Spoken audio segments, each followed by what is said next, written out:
ആ പെൺകുട്ടി എന്തെങ്കിലും ഒരു കടുങ്കൈ ചെയ്ത് കഴിഞ്ഞാൽ നിങ്ങൾക്ക് മനസമാധാനത്തോടെ ഒരു നേരത്തെ ഫുഡ് കഴിക്കാൻ പറ്റുമോ, ഉറങ്ങാൻ പറ്റുമോ? അപ്പൊ ഇന്ന് രാവിലെ എണീറ്റപ്പോൾ മുതൽ സോഷ്യൽ മീഡിയയിൽ മനാഫ് അല്ലെന്നുണ്ടെങ്കിൽ അർജുന്റെ ഫാമിലി എന്നുള്ള രീതിയിൽ മലയാളികൾ രണ്ട് സൈഡിൽ നിന്നിട്ട് പോരടിച്ചുകൊണ്ടിരിക്കുകയാണ്. കണ്ടപ്പോൾ എനിക്ക് സങ്കടം തോന്നി.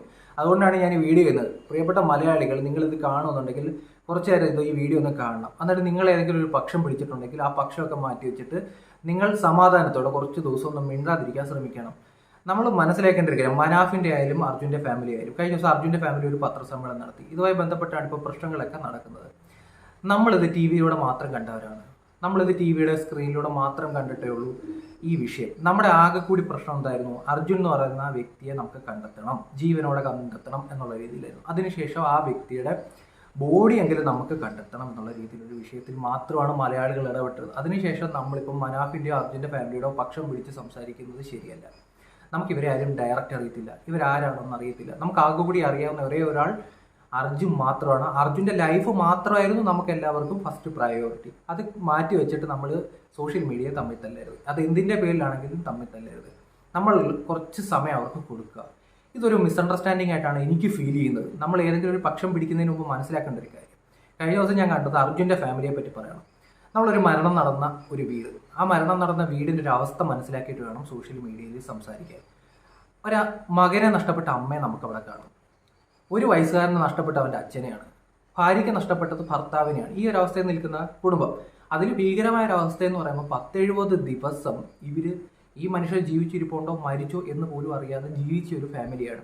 അതിൻ്റെ ഒരു മാനസികാവസ്ഥ മനസ്സിലാക്കണം മലയാളികൾ. എന്നിട്ട് നമ്മൾ പക്ഷം പിടിക്കാവുള്ളൂ. അപ്പോൾ ആ ഒരു അവസ്ഥയിൽ നിൽക്കുന്ന ഫാമിലിയാണ്. അപ്പോൾ നമ്മൾ ഇനിയും സൈബർ സ്പേസിൽ വന്നിട്ട് ആ ഫാമിലിയെ നമ്മൾ ടോർച്ചർ ചെയ്യരുത്. ഇതിനകത്തൊരു പ്രശ്നം, കുറേ ആൾക്കാർ വന്നിട്ട് ഈ അർജുൻ്റെ ഭാര്യയെ ടാർഗറ്റ് ചെയ്ത് സംസാരിക്കും, അർജുൻ്റെ അളിയനെ ടാർഗറ്റ് ചെയ്ത് സംസാരിക്കുന്നു, അർജുൻ്റെ അമ്മയൊക്കെ മോശമായിട്ട് രീതിയിൽ സംസാരിക്കുന്നുണ്ട്.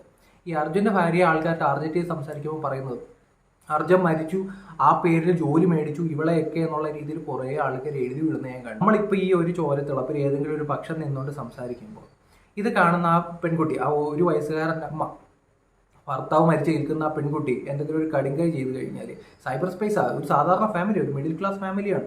അവർ ഈ സൈബർ സ്പേസിൽ അല്ലെങ്കിൽ ഈ സൈബർ ആക്രമണം ഒന്നും നേരിട്ടിട്ടുള്ള ആൾക്കാരൊന്നുമില്ല. അവർക്ക് അത്ര വലിയ കാഴ്ചപ്പാടോ അല്ലെങ്കിൽ വലിയ ഇതൊന്നും കാണത്തില്ല, മാനസികപരമായിട്ടുള്ള ഇതൊന്നും കാണത്തില്ല. ആ ഒരു അവസ്ഥയിൽ കൂടിയാണ് അവർ നിൽക്കുന്നത്. അപ്പോൾ ആ പെൺകുട്ടി എന്തെങ്കിലും ഒരു കടുങ്കൈ ചെയ്ത് കഴിഞ്ഞാൽ നിങ്ങൾക്ക് മനസമാധാനത്തോടെ ഒരു നേരത്തെ ഫുഡ് കഴിക്കാൻ പറ്റുമോ, ഉറങ്ങാൻ പറ്റുമോ? അപ്പം നിങ്ങൾ ഈ സൈബർ സ്പേസിൽ വന്ന് എഴുതി വിടുന്നതിന് മുമ്പ് നമ്മൾ ആലോചിക്കേണ്ട ഒരു കാര്യം, ഒരു വലിയ ദുരന്തം സംഭവിച്ച് നിൽക്കുന്ന ഒരു ഫാമിലിയാണ്. ആ ഫാമിലിയെ ഇനിയും നമ്മൾ ടാർഗറ്റ് ചെയ്ത് ആ ഫാമിലിക്കെതിരെ സംസാരിക്കണോ എന്ന് നമ്മൾ അറിയിക്കണം. നമുക്ക് ആ ഫാമിലി അറിയൂല, നമുക്ക് അർജുനെ മാത്രമേ അറിയൂ. അർജുനെ രക്ഷപ്പെടുത്തുക എന്നുള്ളത് മാത്രമാണ് നമ്മൾ കണ്ടത്, മീഡിയക്കാർ കാണിച്ചത് മാത്രമാണ് നമ്മൾ കണ്ടത്.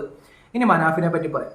മനാഫ് എന്ന് പറയുന്ന വ്യക്തി ഒരു ദിവസം ആ സ്ഥലത്ത് പോയി നിന്ന് കഷ്ടപ്പെട്ട് വെയിൽ കൊണ്ട് ഈ രക്ഷാപ്രവർത്തനത്തിന്റെ ഭാഗമായിട്ടുണ്ടെങ്കിൽ, നമ്മളെല്ലാം വീട്ടിൽ ഇരുന്നിട്ടല്ലേ ഇതെല്ലാം കണ്ടത്, നമ്മൾ സ്ക്രീനിലൂടെ അല്ലേ കണ്ടത്. വയനാട് ദുരന്തം വന്നപ്പോൾ നമ്മളെല്ലാവരും അർജുനെ മറന്നവരാണ്. കഴിഞ്ഞ 5 ദിവസത്തിനുള്ളിൽ മാത്രമാണ് അർജുനുമായി ബന്ധപ്പെട്ട് ബാക്കി വാർത്തകളൊക്കെ വരുന്നത്. ഇത്രയും ദിവസത്തിനിടയ്ക്ക് ഈ മനാഫ് എന്ന് പറയുന്ന വ്യക്തി അവിടെ പോയിട്ടുണ്ടെങ്കിൽ, ആ വിഷയവുമായി ബന്ധപ്പെട്ട് ഇടപെട്ടിട്ടുണ്ടെന്നുണ്ടെങ്കിൽ, നമുക്ക് യോഗ്യതയുണ്ടോ ആ ഒരാളെ കിടന്ന് ടാർഗറ്റ് ചെയ്ത് ആക്രമിക്കാൻ? എന്ത് തന്നെയാണെന്നുണ്ടെങ്കിലും അവർ തമ്മിൽ സംസാരിച്ച് തീർക്കട്ടെ. അർജുൻ്റെ പേരിലെങ്കിലും നമ്മൾ ഇനിയെങ്കിലും മനാഫിൻ്റെ പക്ഷമോ അർജുൻ്റെ ഫാമിലിയോ പക്ഷം നിൽക്കാതെ, ഏതെങ്കിലും ഒരു മതപരമായ പക്ഷം പിടിക്കാതെ, ജാതിപരമായ പക്ഷം പിടിക്കാതെ, രാഷ്ട്രീയപരമായ പക്ഷം പിടിക്കാതെ നമ്മൾ ചെയ്യാൻ പറ്റുന്ന എന്താണ്? നമുക്ക് മാറി നിൽക്കുക, നമ്മൾ സൈലൻ്റ് ആയിട്ട് നിൽക്കുക. ഇതാണ് നമ്മളിപ്പം ചെയ്യേണ്ടത്. ദയവ് ചെയ്ത് മലയാളികൾ ഈ വിഷയത്തിൽ എട്ടപ്പെടാതെ മാറി നിൽക്കുക, മാക്സിമം മാറി നിൽക്കുക. ഞാൻ ഈ പറഞ്ഞ പോലെ എന്തെങ്കിലും ഒരു ദുരന്തം ഇനി ആ ഫാമിലി നടന്നു കഴിഞ്ഞാൽ നമ്മളെ അത് നേരിട്ട് ബാധിക്കും. നിങ്ങൾ എഴുതിയ ഓരോ വരികളും നിങ്ങളെ നേരിട്ട് ബാധിക്കും. നിങ്ങൾക്ക് നാളെ ഉറക്കമില്ലാത്ത ഒരു കുറ്റബോധത്തിലേക്ക് അത് വരും. ദയവ് ചെയ്ത് ഇപ്പം ഈ വിഷയത്തിൽ നിങ്ങൾ ഒഴിവായി സൈലൻ്റായി നിൽക്കുക എന്നുള്ളതാണ് ചെയ്യേണ്ടത്. ഒരു കാര്യം കൂടെ ഞാൻ പറഞ്ഞുതരാം. ഇതിനകത്തൊരു മിസ്അണ്ടർസ്റ്റാൻഡിങ് ഉണ്ടെന്ന് എനിക്ക് തോന്നുന്നുണ്ട്. അതുകൂടി ഞാൻ പറഞ്ഞ് അവസാനിപ്പിച്ചേക്കാം. കഴിഞ്ഞ ദിവസം അർജുൻ്റെ ഫാമിലി പറയുന്നതിനകത്ത് മനാഫിൻ്റെ ഒരു യൂട്യൂബ് ചാനലുമായി ബന്ധപ്പെട്ടൊരു സംസാരം പറയുന്നത് കേട്ടു.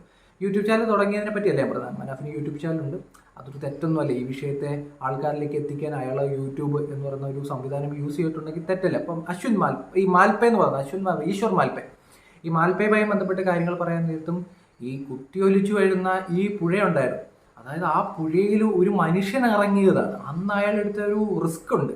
ആ റിസ്കിനെയും കൂടെ നമ്മൾ മാനിക്കേണ്ടതായിട്ടുണ്ട്. അതിനുശേഷം എന്ത് സംഭവിച്ചു എന്നുള്ളത് നമുക്ക് മാറ്റിവെക്കാം. കഴിഞ്ഞ ദിവസം ഈ അർജുന്റെ ഫാമിലി വാർത്താ സമ്മേളനത്തിനിടയ്ക്ക് പറഞ്ഞൊരു കാര്യമുണ്ട്. മനാഫിന്റെ വീട്ടിൽ അർജുന്റെ ഒരു പൾസർ ബൈക്ക് ഇരിപ്പുണ്ട്. ആ ബൈക്ക് പെയിന്റ് അടിച്ച് മനാഫ് സൂക്ഷിച്ചിരിക്കുന്നു എന്നുള്ള രീതിയിലാണ് ആ യൂട്യൂബ് ചാനലിനകത്തൊരു വീഡിയോ വന്നിരിക്കുന്നത്. അത് തെറ്റാണ് എന്നുള്ള രീതിയിലാണ് ഇപ്പൊ അർജുന്റെ ഫാമിലി പറയുന്നത്. കാരണം ഈ അർജുൻ മരിക്കുന്നതിന് മുമ്പ് വർക്ക്ഷോപ്പിൽ കൊടുത്ത് പെയിന്റ് അടിച്ച് സർവീസ് ചെയ്ത് പണം കൊടുത്ത് അർജുൻ തന്നെ ക്ലിയർ ചെയ്ത് വെച്ചൊരു ബൈക്കാണ്.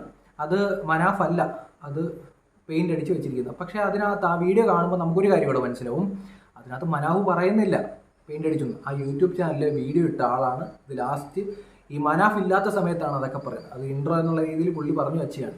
ഇപ്പോഴും ഒരു ലക്ഷറി കാർ പുറത്തിട്ടിട്ട് പെയിന്റ് അടിച്ച് വെച്ച അർജുൻ്റെ ബൈക്കാണ് ഇവിടെ സൂക്ഷിച്ചിരിക്കുന്നത് എന്നുള്ള രീതിയിൽ പറയുന്നത്.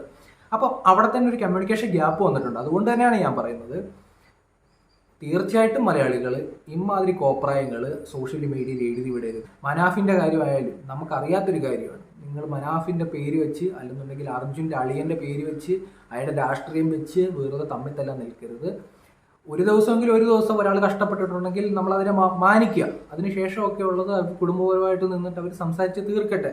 നമ്മൾ മലയാളികൾ അർജുൻ എന്നുള്ള ഒറ്റ പേരിലാണ് നിന്നത്. അർജുനെ കിട്ടിയിട്ടുണ്ട്. അർജുൻ്റെ എല്ലാ തരത്തിലുള്ള കാര്യങ്ങളും അവിടെ നടന്നിട്ടുണ്ട്. ഗവൺമെൻറ് ഭാഗത്തു നിന്നായാലും എല്ലാം കൃത്യമായിട്ട് നടന്നിട്ടുണ്ട്. തീർച്ചയായിട്ടും മലയാളികൾ തമ്മിൽ തല്ലാതിരിക്കുക. മാക്സിമം ഈ വിഷയം ഒഴിവാക്കിയിടുക. നമ്മുടെ വിഷയമല്ല ഇത്, നമ്മുടെ വിഷയമല്ല. നിങ്ങൾ ആ കുട്ടിയെങ്കിലും ഓർത്തിട്ട് നമ്മൾ ഈ വിഷയത്തിൽ നിന്ന് മാറി നിൽക്കുക.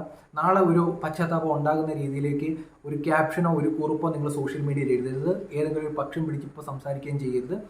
ബാക്കിയെല്ലാം മറന്നേക്കും. ആ കുട്ടിയുടെ മുഖമെങ്കിലും ആലോചിക്കുക. അല്ലെങ്കിൽ ആ ഭർത്താവ് നഷ്ടപ്പെട്ടിരിക്കുന്ന ആ ഭാര്യയുടെ മുഖമെങ്കിലും ആലോചിക്കുക.